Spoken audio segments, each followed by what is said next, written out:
주의 말씀은 내 발의 등이요 내 길의 빛입니다. 오늘도 수요 성경 말씀 나눔 이어가도록 하겠습니다.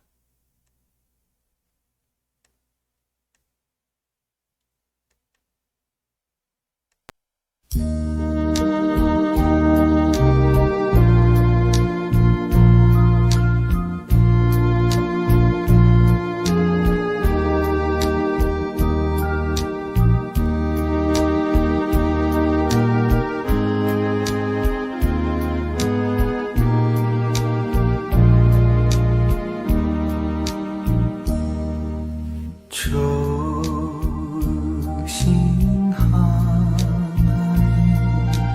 좋으신 하나님, 참 좋으신 나의 하나님.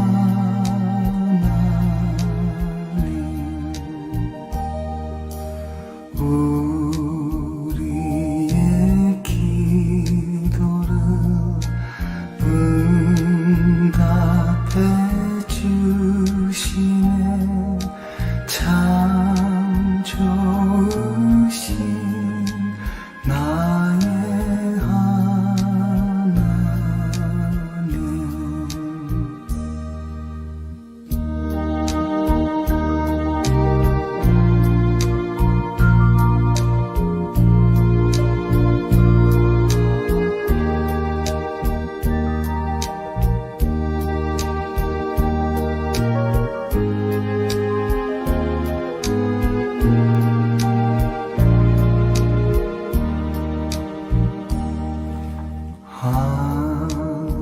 한없는 축복을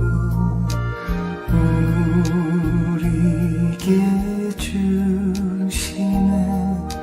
참 좋으신 나의 하나님.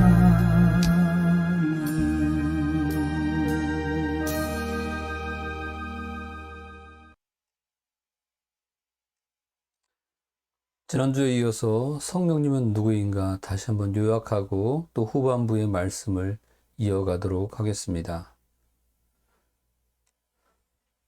지금 예수님께서 부활하신 이후에 요즘 우리가 살고 있는 이 시대를 바로 성령님의 시대라고 우리가 고백했습니다. 성령님의 시대에 우리가 성령님을 바르게 이해하고 알아간다고 하는 것은 그만큼 우리를 지도하시고 인도하시는 성령님과 함께 교제함으로 그분이 우리가 신앙을 성장하고 바르게 살아갈 수 있도록 도우시는 도움의 손길을 경험하는 아주 유일한 그런 우리의 고백이요 결단이라고 말할 수 있습니다. 성령님을 그래서 우린 더욱더 잘 이해하고 그리고 배워야 합니다. 삼위일체 하나님으로서의 성령님은 어떤 분이십니까? 창조자 여호와 하나님, 그리고 구원자 예수 그리스도.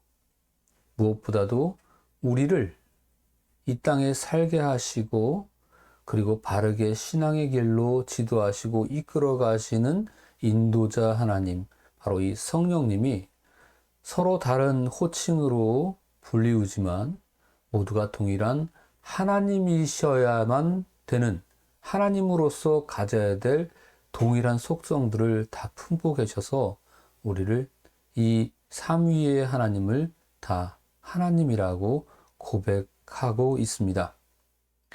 삼위일체의 성경적인 근거는 벌써 성경에 나와 있는 하나님을 지칭하는 단어가 복수형입니다.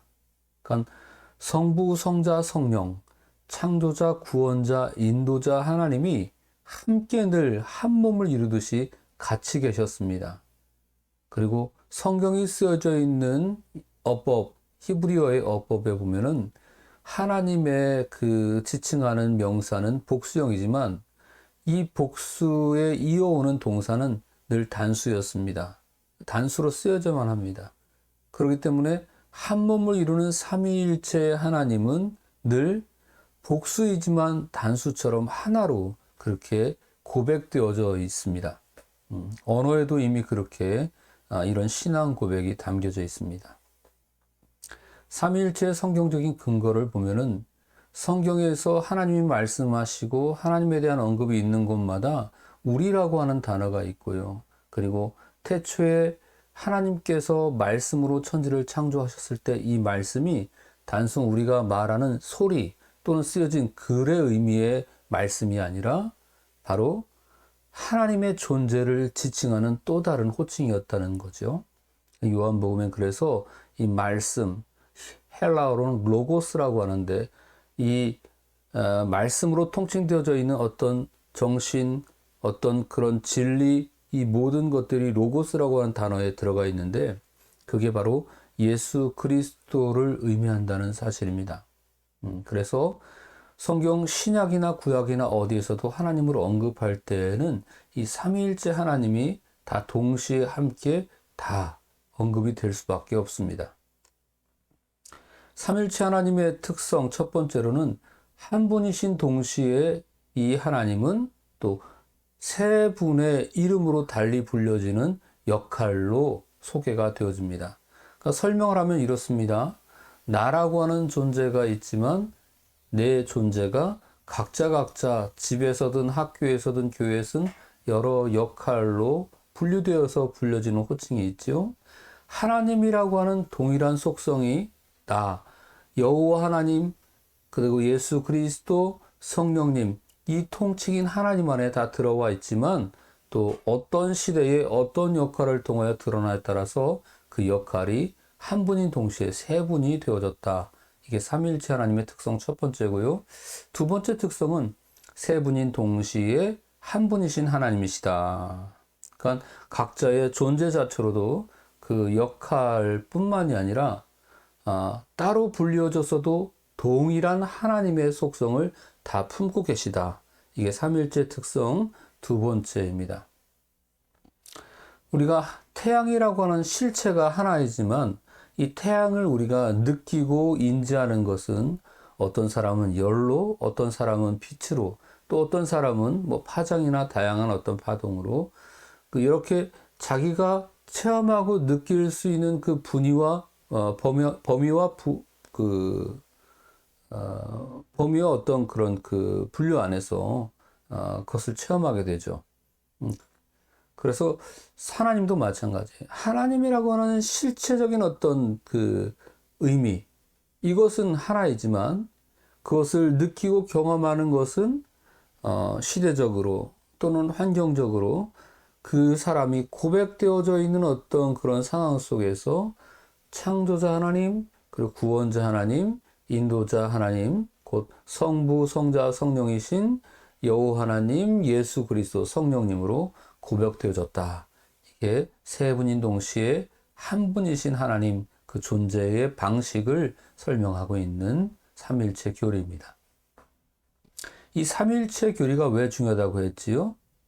다른 것이 아니라 바로 이 삼위일체를 통하여서 하나님께서 우리에게 주신 생명 안에서 우리가 서로 분열을 갖지 않고 다름처럼 보이지만 하나님 안에서 모두가 하나로 통하는 거예요. 그래서 분열이 아닌 일체의 복음을 삼위일체 하나님께서 먼저 본을 보이셨어요.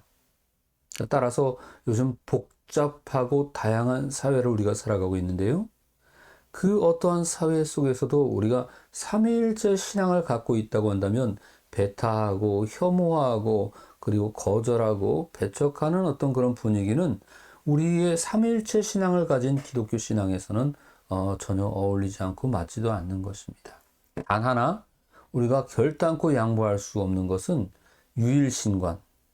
다신론 가운데 여러 많은 신들 중에 취사 선택하고 나에 맞는 기호 몇 번의 신앙인 하나님을 믿는 것이 아니라 이 모든 다양한 신앙과 신 안에서 우리가 고백해야 될 유일하신 최고의 신은 삼위일체 하나님, 그 하나님이 같은 하나님으로 우리가 동시에 하나님을 부르짖을 때 고백하고 거기에 응답하시는 유일하신 하나님이시다라고 우리가 믿어야 합니다. 예수님은 성령님을 어떻게 소개하신다고 했죠? 보혜사 성령님, 너희에게 너희의 유익을 위해서 내가 보내겠다고 약속하신 성령님은 위로자, 돕는 자라고 하는 뜻입니다. 그래서 충만한 사람, 성령에 충만한 사람은 이런 위로와 돕는 성령의 그 인격적인 태도를 우리가 본받게 되어 있어요. 그래서 성령에 충만한 사람은 당연히 돕고 위로하는 성령의 성품처럼 인격적인 변화를 갖고 세상을 대하게 되어 있습니다. 예수님께서는 또 성령님을 진리의 영이라고 했습니다. 진리의 영은 진리만 말씀하시고 진리만 보시는 거죠. 거짓과 위선과 외식과 부정한 것들, 이런 것은 전혀 어울리지도 않고 근접할 수도 없습니다. 성령에 충만한 삶은 진리의 영이신 성령님을 함께 동행하고 품고 삶으로 인해서 삶 속에서 진리가 아닌 다른 것들과는 절대 타협하지 않고 오히려 그것을 멀리하고 스스로 성령의 인도에 따라 진리를, 참된 것을, 정직한 것을, 의로운 것을 구현해 나는 사람이 성령이 충만한 사람입니다.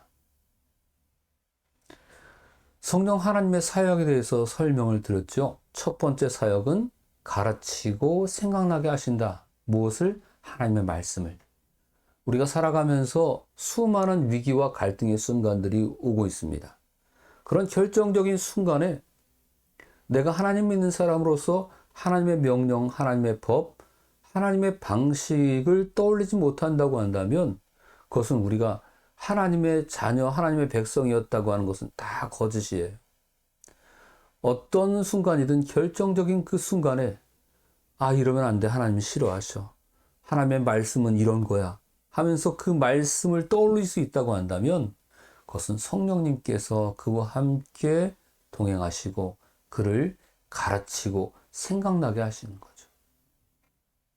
그래서 말을 더듬거나 말을 잘못하고 말 주변이 없는 사람이라 할지라도 성령님이 그와 함께 강력하게 역사하시면 뛰어난 말, 해야 할 말, 감동적인 말들을 할 수 있도록 직접 그 혀와 입술을 주장하시는 그런 역사들이 성경에서 곳곳에 등장합니다. 성령님의 사역 두 번째는 우리가 살아가면서 삶에 우리가 실수하고 잘못하는 것, 의도하지 않은 것도 있지만 우리가 적당히 타협하거나 유혹에 넘어가는 그 잘못들이 있습니다. 이것을 꾸짖고 책망하시고 다시 원점으로 돌아가도록 우리를 강력하게 깨뜨리시는 거죠. 깨닫게 하시고 울게 하시고 통곡하게 하시고 회개하게 하시는 것. 이게 바로 성령님이 하시는 사역입니다. 그러니까 성령님께서 우리에게 감동을 주시는 것은 너무 좋아. 그래서 은혜롭다. 우리가 이렇게 표현하는 그런 경우도 있지만 내가 정말 큰 잘못을 저질렀네. 하나님 정말 싫어하시겠다. 내가 죽을 죄를 저질렀다.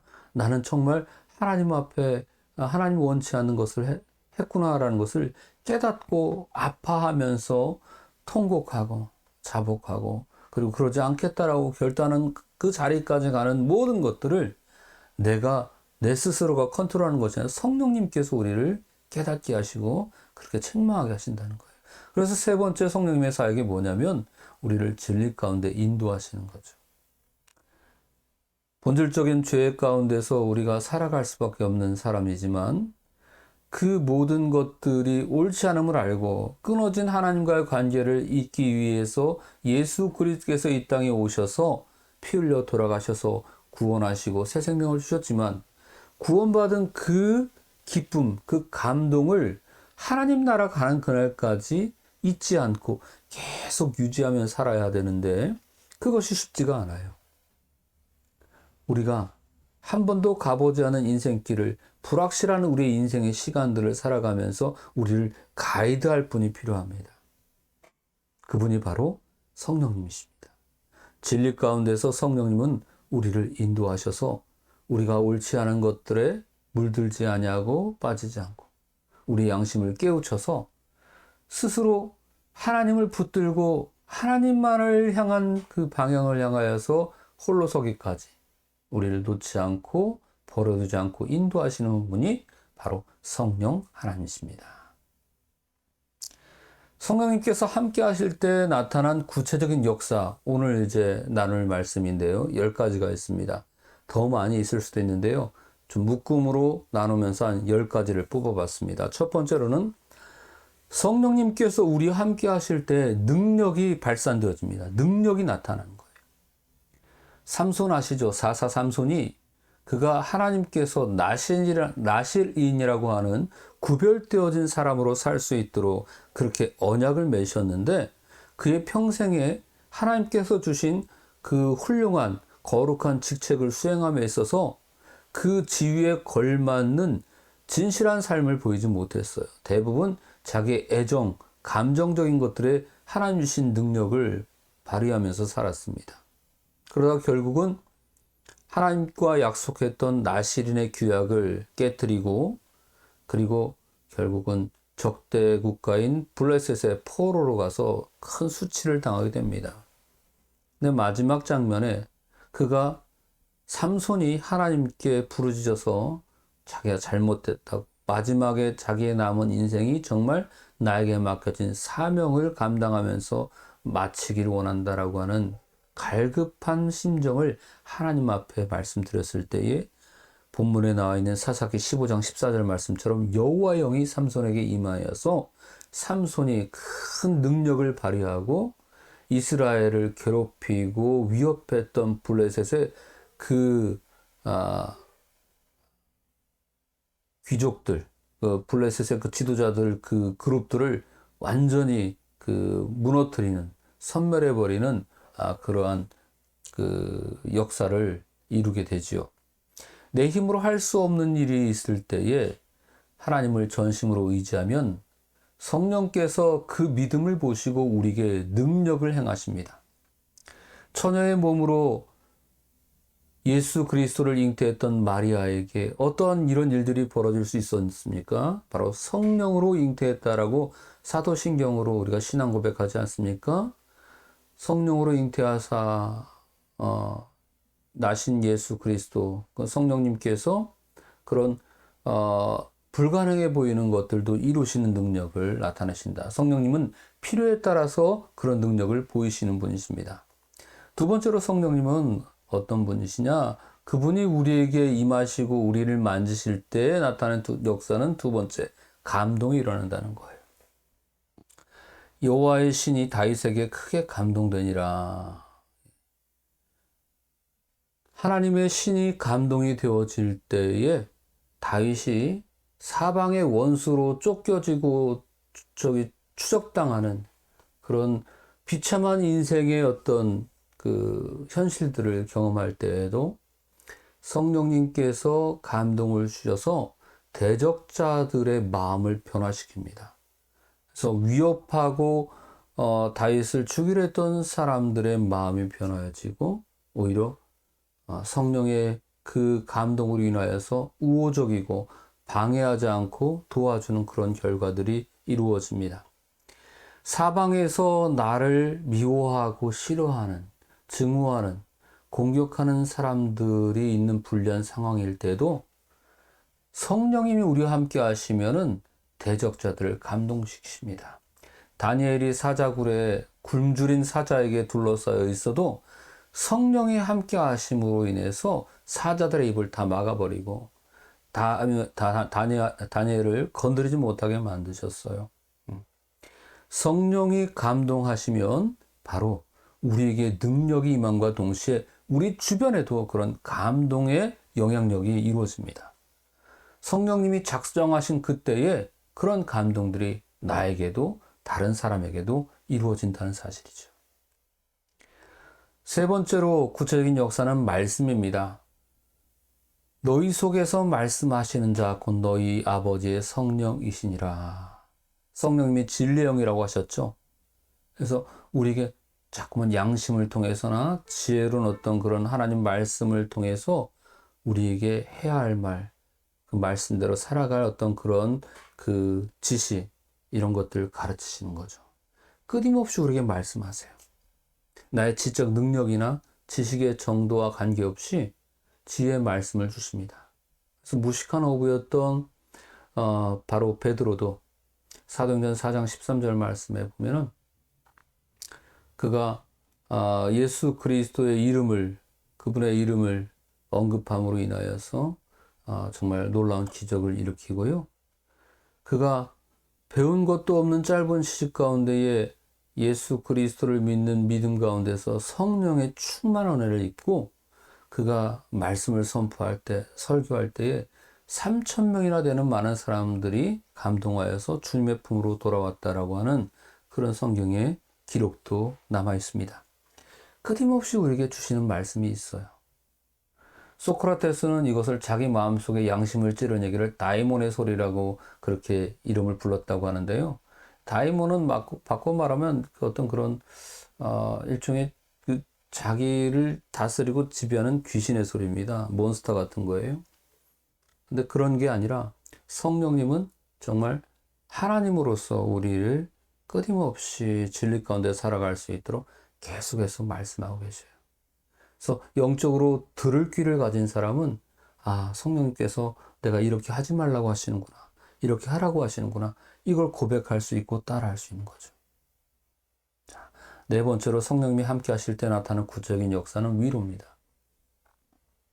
성령의 위로로 초대교회가 평안한 가운데 든든히 서갔다라고 사도행전 9장 31절에 말씀하고 있습니다.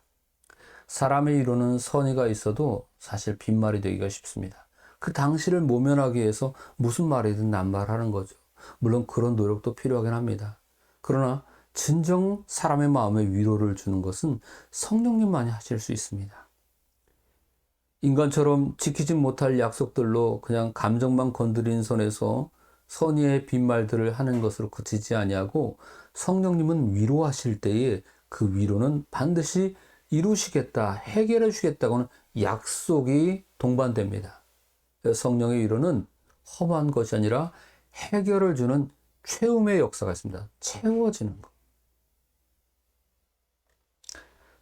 다섯 번째로 성령님이 함께 하실 때 나타내는 역사, 그 증거는 뭐냐면 치유입니다. 사도행전 3장 6절에서 8절 말씀에 베드로와 요한이 성전으로 가다가 성전 앞에 있는 가난하고 아픈 그 장애인, 일어서지 못하는 장애인을 불쌍히 여기면서 예수 그리스도의 이름 내게 있는 것으로 내게 준다 하면서 그를 일으켜 세웠습니다. 기적이 일어났습니다. 그가 걷기도 하고 뛰기도 하고 하나님을 찬송했다. 이런 놀라운 치유의 역사는 베드로와 요한이 그 전에 할 수 없었던 거예요.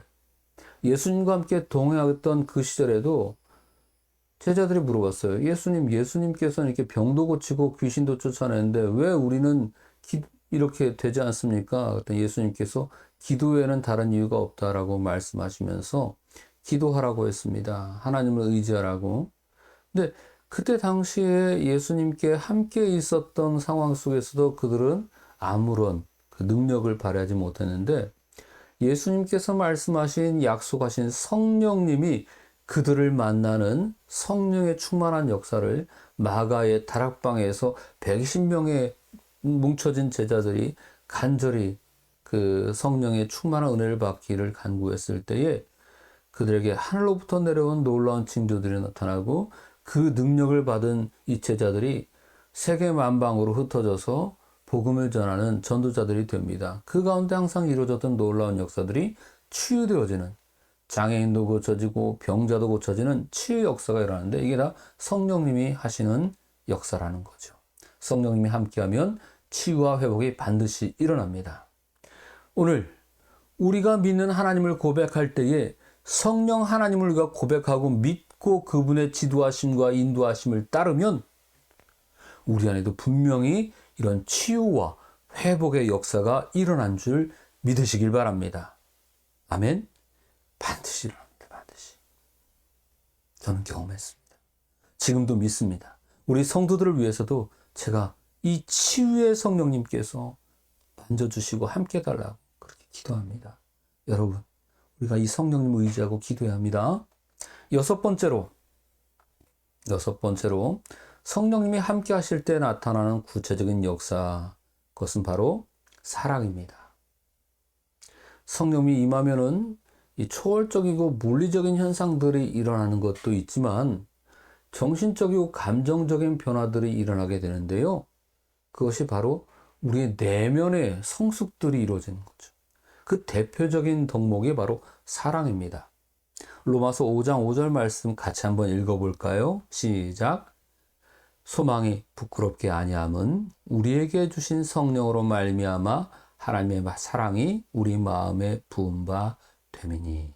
성령으로 말미암아, 성령님 때문에, 성령님으로부터 하나님의 사랑이 우리 마음에 와닿아서 부어졌다 그랬어요. 막 흘러 넘치게 부어지는. 그게 바로 사랑이에요, 사랑. 하나님의 사랑이 우리 안에 있어야 합니다. 이게 참 중요한 표현이에요. 하나님은 사랑이시라. 그렇게 요한 1서에 고백되어져 있습니다. 성경에 기록되어져 있는 대로 하나님은 사랑이 많으시다가 아니라 하나님은 사랑 그 자체다라는 거죠. 하나님은 사랑이시라. 그러니까 모든 우리가 알고 있는 사랑은 하나님 그 사랑 그 본체에서 다 떼어져 나오는 거죠. 근데 이 하나님의 사랑을 우리가 그대로 간직하고 있느냐? 아니잖아요. 여전히 미워하고, 시기하고, 질투하고, 요즘 각종 혐오하는 그런 문제들, 미국에서 백인이 흑인들하고의 어떤 갈등들이 오랜 역사 가운데 있지만 지금은 아시아계 미국인들, 아시아계 사람들한테 그런 또 혐오의 어떤 폭행들과 그런 행위들이 벌어지고 있지 않습니까? 그들의 그 미국이라고 하는 나라 자체가 기독교라고 하는 신앙을 기반으로 탄생된 나라임에도 불구하고 사랑이 없어요. 사랑이 지금 부족해요. 우리도 마찬가지입니다. 사랑 그 자체인 하나님을 믿고 있으면서도 그 사랑을 우리가 그대로 품지를 못하는 거죠. 하나님의 사랑이 부어져야 합니다. 그거를 품을 수 있고 받아내야 되는데 그걸 누가 하시느냐? 성령님이 하시는 거예요. 성령님이 우리를 감동하시고 마음에 사랑을 심어주시고 부어주시면 우리가 정말 싫어하고 미워했던 사람도 화해할 수 있는 용기가 생기고 용서하지 않고 화해하고 살지 않으면 견디지 못하게 하세요. 그러니까 힘들게 만드세요. 왜? 사랑인 하나님을 우리가 품고 사는데 그분을 우리가 사랑한다고 하고 믿는다고 고백하면서 그분의 사랑이 우리에게 배어나오지 않고 흘러나오지 않는다면 이건 거짓이거든. 성령님은 진리의 영이라고 했잖아요. 거짓으로 우리가 존재할 수 없게 하십니다. 사랑이 들어왔기 때문에 타인에 대해서도 진정 사랑을 할 수 있게 되죠. 내 소유보다 나눔과 도움을 즐거워하는 사람이 되어집니다. 7번째로 성령님이 함께 하실 때 어떤 역사가 일어나느냐? 소망이 있습니다. 로마서 15장 13절 말씀도 함께 읽어봅시다.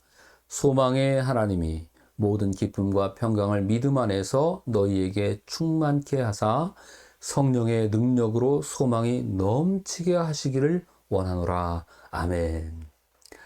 여러분, 좀 소망이 좀 많이 넘쳤으면 좋겠어요. 저도 그렇습니다. 소망을 갖고 살기 때문에 오늘이 힘들었어도 내일 다시 눈 떠서 뭔가 할 수 있는 기대를 갖게 되는 거죠. 최근에 만나는 우리 지역에 있는 형편이 어려운 분들 만나면서 안타까운 게 뭐냐면 공통적인 거예요. 소망이 없어요. 소망이 없어요. 어제나 그제나 오늘이나 내일이나 뻔한 거라고 생각하고 체념하며 살아요. 무력해요. 나에게 어떤 변화가 이루어질 거라고 하는 걸 기대하지 않아요. 그냥 그런 거지. 죽지 못해 마지 못해 사는 것 같은 그런 표정으로 그렇게 사는 모습을 보면은 너무 안타깝습니다. 그분들에겐 정말 필요한 것이 예수 그리스도, 복음, 그리고 하나님, 오늘 우리가 함께 나눈 이 성령님이 그들에게 꿈을 주시고 변화해야겠다, 살아가야겠다 라고 하는 소망을 주셔야 되겠다는 생각을 제가 간절히 가져봅니다. 우리 형편과 무관하게 성령님은 우리에게 들어오시면 소망과 꿈을 갖게 합니다. 흔히 영어로 이것을 많이 우리가 얘기하는데 비전 들어보셨죠? 비전을 갖는 거예요. 비전을 갖는 거예요. 아이들한테 자라면서 뭐가 될래? 이런 게 좋다, 유망하다 이렇게 말하면서 어른들이 비전을 심어주는 그런 게 아니에요. 그런 꿈이 아니라 내가 어떻게 인생을 살아야 가치가 있고 내 인생을 잘 마치고 주님의 품으로 갈 수 있는가. 그런 모든 것들을 다 생각해 볼 때에 내가 할 것이 아직도 있구나. 나의 역할이 있구나. 이런 것들을 생각하면서 살아가는 거. 그게 소망이 있는 사람이잖아요. 그래서 말씀을 생각나게 하셔서 이렇게 살면 안 되지. 하나님께서 나를 이렇게 인도하시는 것 같아. 내가 이렇게 한번 해보자 하면서 하나님과의 도움과 동행함을 의지하면서 그래서 살아가게 되죠. 이게 소망이에요. 소망.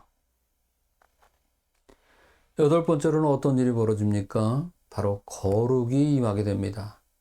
변화 가운데서 가장 우리가 사모해야 될 것이 바로 이 거룩이에요. 성령 안에서 우리가 거룩하게 되어야 됩니다. 예수님 믿고 살아가면서도 우리의 말이 바뀌지 않고 행동이 바뀌지 않고 남들한테 들키지 않았지만은 내 머릿속에서 끊임없이 드러나는 못된 생각들, 마음에 품고 있는 좋지 못한 감정들, 이것들이 다 떠나가야 되는, 그것을 떨쳐버려야 되는 그러한 상태, 이 거룩이죠. 우리가 완벽하지 못하지만 그것을 벗어나려고 하지도 않고 그것과 함께 그냥 어쩔 수 없어서 살아간다고 포기하며 살아가는 것은 절대 거룩한 것이 되지 못해요.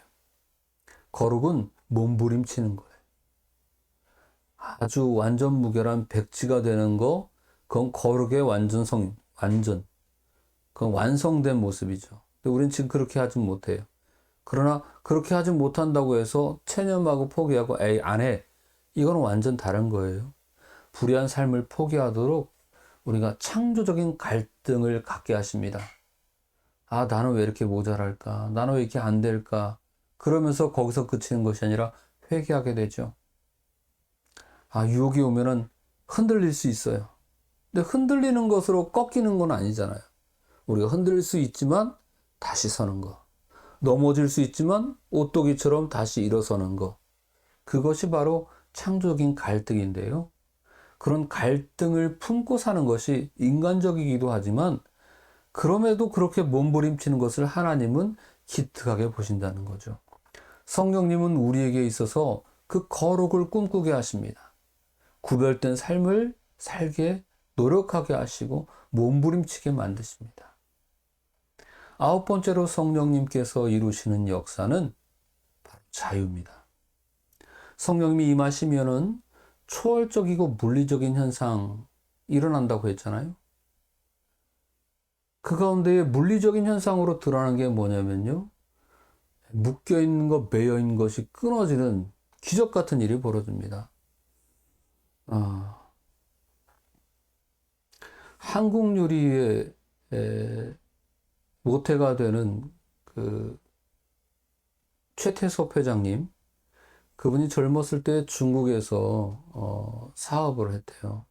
사업을 하고 그것이 번창하면서 그 자본을 가지고 이제 나중에 이 한국으로 들어와서 이제 이 육교도 다 같이 거치고 이 한국요리라고 하는 대기업을 만들었는데요.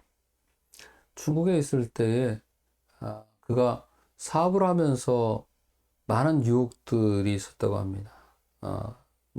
물건 가지고 가격 가지고 장난치는 그런 장사치들이 얼마나 많습니까?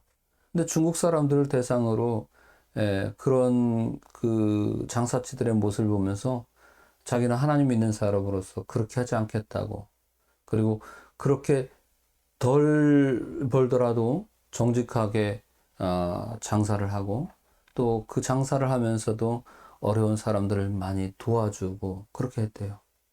근데 이 중국에서 이제 공산혁명이 일어나잖아요. 그래서 이제 인민들이 이 자기들을 지배했던 지주들을 다 잡아가지고 이 총살시키고 사형하고 이렇게 하는데, 이 최태섭 이 회장님도 당시에는 이제 어쨌든간 그 작은 기업을 이루는 지주였단 말이에요. 그런데 모두가 지주 계급이라면 다 죽여야 되는 그런 상황 속에서 인민들이 오히려 이 최태섭 회장님만큼은 이 사람은 그렇지 않다라고 하면서 적극적으로 변호하면서 그 위기의 상황들을 모면하고 오히려 보호해줬다는 겁니다. 최태석 회장님의 일대 가운데 그분이 고백하는 것이 바로 그거예요.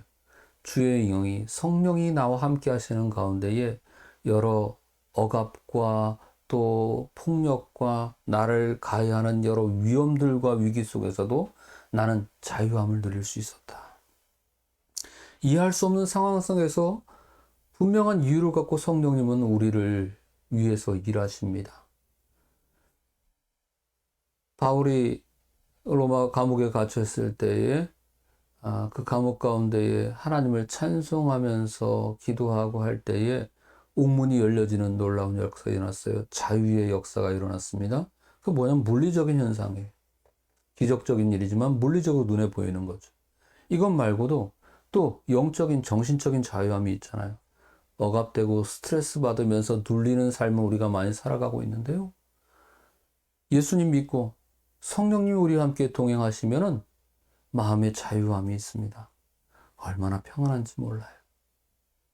돈이 없든 있든 건강하든 건강하지 않든 장애가 있든 없든 간에 성령님이 나를 그 모든 것을 뛰어넘는 초월감을 갖게 하십니다. 성령께서 작정하신 때가 되면 우리의 모든 불편한 상황들이 결국은 그것으로 결론 지어지는 것이 아니라 선한 결과를 보이게 하십니다. 성령님을 믿으면 죄와 악조건 속에서도 반드시 자유함을 얻는 줄 믿으시기 바랍니다.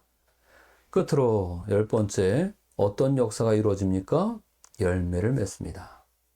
갈라디아서 5장 20절 23절 말씀은 성령이 충만한 자에게 드러나는 그런 현상, 역사 가운데 인격적인 변화를 이렇게 표현하고 있어요.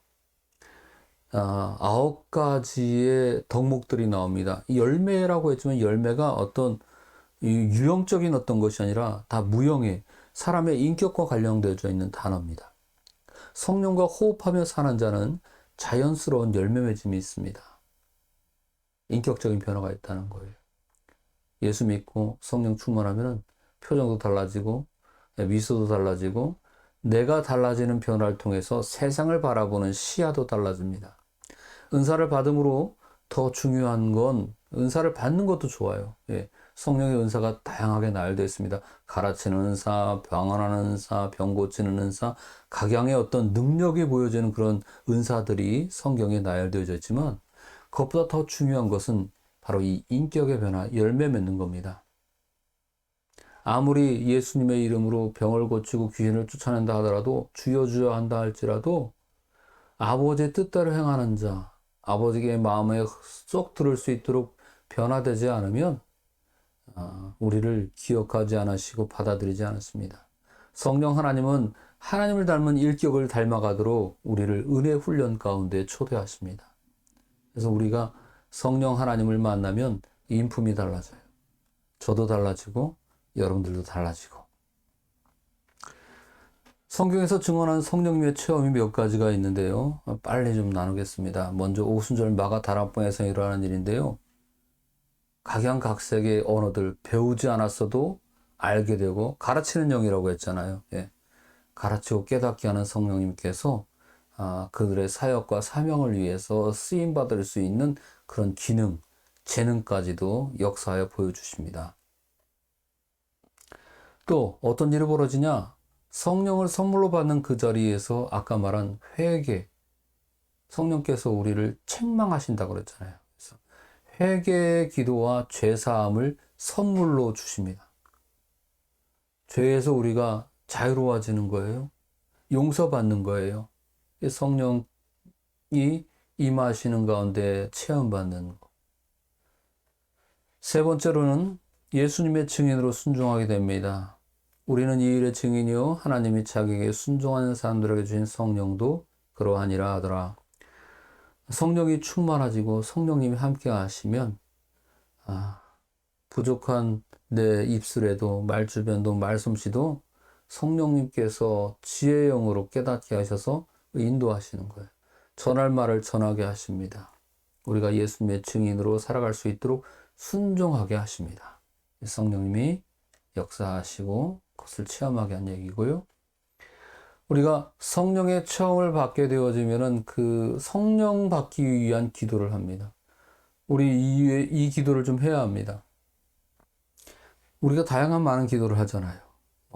다 소원 기도들이 대부분이겠고요. 그리고 누군가를 위한 중보 기도가 있긴 하겠죠. 근데 내 스스로를 위해서 기도할 것이 꼭 하나 빼놓지 않고 해야 될 한 가지를 꼽는다고 한다면 다른 기도는 중보 기도하면서 다 내가 하지 않아도 다 들어주세요. 그런데 우리가 우리 입을 통해서 간구해야 될 기도가 있습니다. 바로 그것은 성령 받기를 기도해야 되는 거예요. 그들이 내려가서 저희를 위하여 성령 받기를 기도하니 이에 두 사도가 저에게 안수함에 성령을 받는지라. 여러분 성령 받기를 기도하시기 바랍니다. 성령의 은혜를 충만하게 누리기를 바랍니다 하고서 간절히 매달립시오.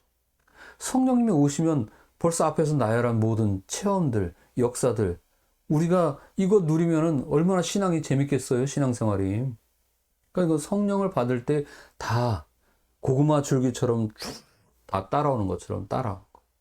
그러니까 성령님만 우리가 충만하게 받으면 다 해결되는 거죠. 성령 받기를 우리가 기도해야 합니다.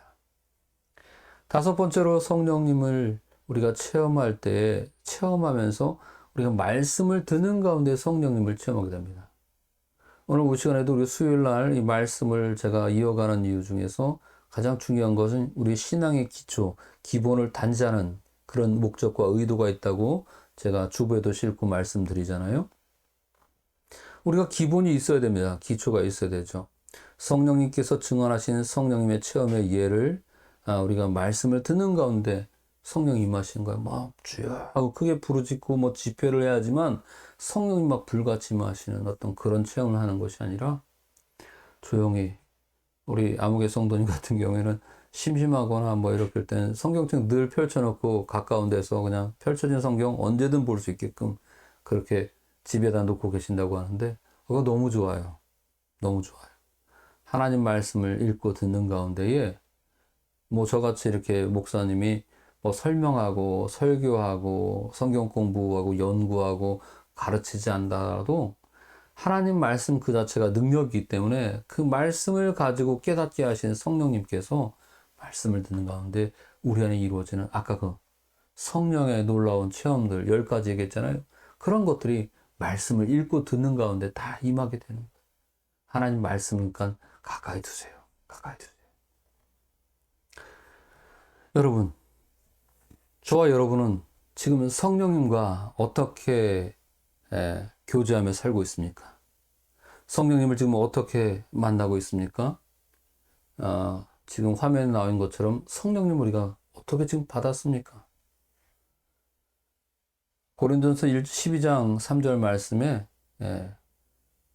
성령이 아니고선 우리가 예수님을 나의 구세주라고 고백할 수 없다고 말씀합니다. 그러니까 우리가 예수님을 구주로 고백하고 있다면 이 성령님이 우리 안에서 작용하고 계시는 거예요. 그러니까 내 공로 없이 하나님께서 우리에게 성령을 보내십니다. 성령님 주세요, 주세요 이렇게 해서 성령님이 뜨겁게 임하는 체험을 해야 된다고 제가 바로 앞에서 얘기하긴 했지만 그게 아니어도 언제든 우리가 부르면 가까이서 응답하실 수 있도록 성령님이 우리 가운데 지금 들어와 계시는 거예요. 그러니까 내 공로 없이 하나님이 이미 우리에게 보내셨어요. 우리가 연결만 하면 됩니다. 여러분, 우리가 성령을 어떻게 받지요? 하나님의 뜻에 따른 선물이기 때문에 하나님의 뜻을 따라 살아가면은 성령님을 받게 되어 있습니다. 하나님의 뜻이 뭔가요? 하나님의 뜻. 하나님의 뜻. 항상 기뻐하라, 쉬지 말고 기도하라, 범사에 감사하라. 이는 그리스도 예수 안에서 너희를 향하신 하나님의 뜻이니라. 이런 말씀 들어보셨죠? 하나님의 뜻이니라 그랬으니까 앞에 있는 말씀 기억하면 됩니다. 항상 기뻐하고 쉬지 말고 기도하고 범사에 감사하고. 예. 이 세 가지.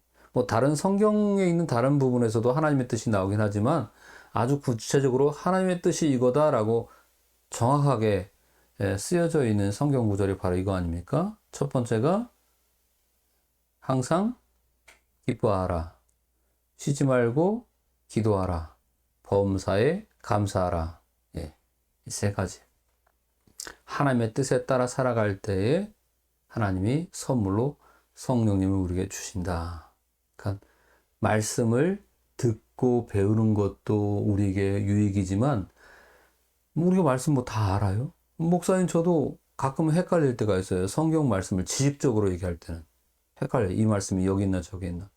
근데 그게 중요한 게 아니라 성경 말씀을 우리가 기억나는 정도 그 범위 안에서라도 그 말씀을 하나님 말씀으로 믿었다고 한다면 그 말씀을 살아내는 것이 중요합니다.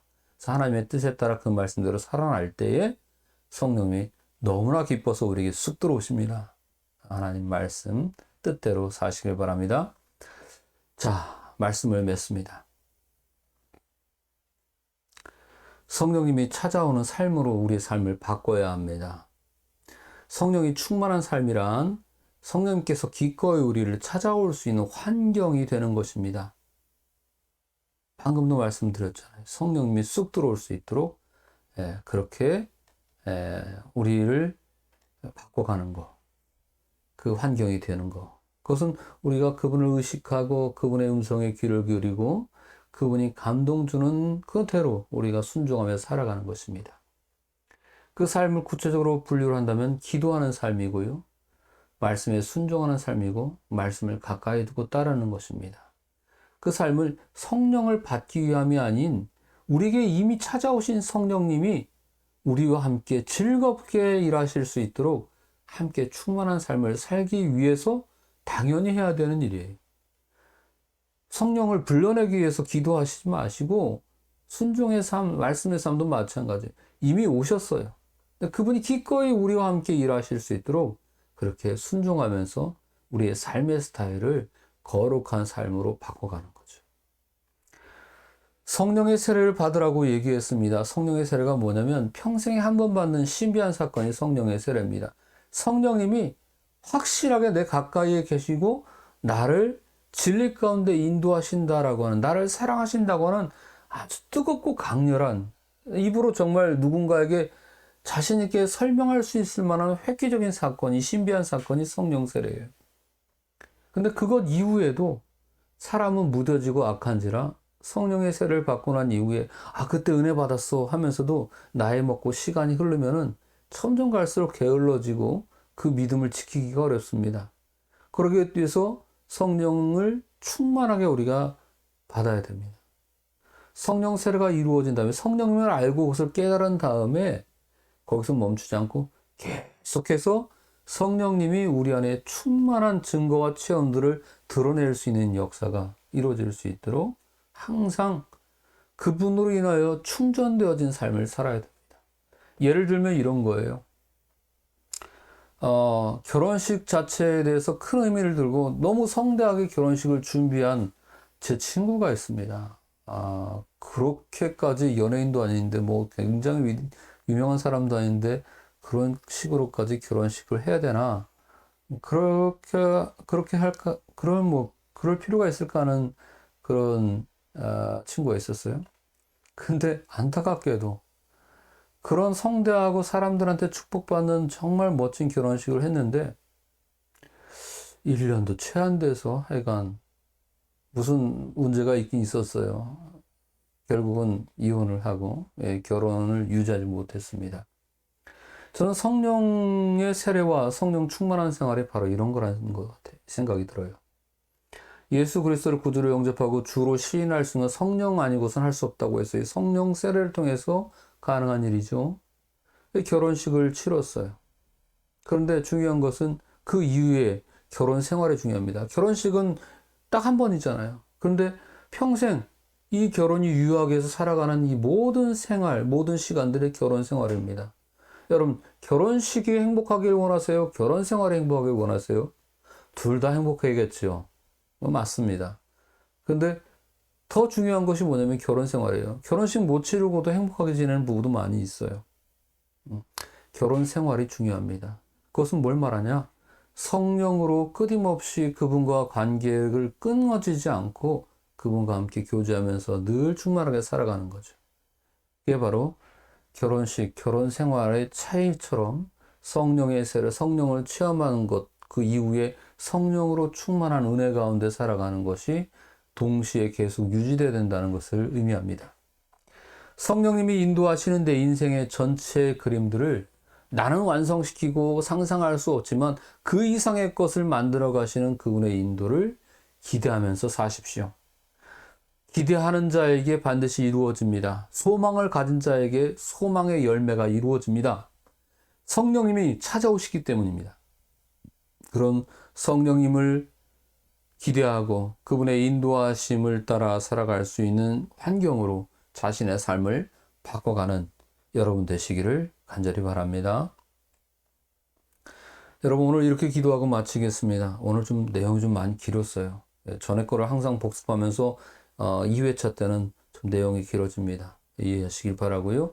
복습의 의미도 되었지만 지난번에 말씀을 듣지 못했다면 오늘 이 말씀을 통해서 좀 더 성령님을 깊게 조명하고 그분을 또 우리가 하나님으로 고백하면서 그분의 인도하심 따라 신앙의 행복을 찾는 사람들이 되길 바랍니다. 우리 이렇게 기도하고 마치십시다. 함께 읽는 것으로 기도하고 마치겠습니다. 같이 기도합니다. 성령님, 우리가 하나님을 부르는 곳에, 예수님을 찾는 곳에 항상 계셨으면서도 당신을 기억조차 않고 찾지도 않은 우리를 서운해하지 않으셨습니다. 힘겨운 지금 시간에도 사랑과 위로와 말씀 주사 소망이 되시고 치유와 능력으로 감동과 자유 주사 거룩하게 하시고 열매 맺는 충만한 자로 살게 하소서. 예수님의 이름으로 기도합니다. 아멘.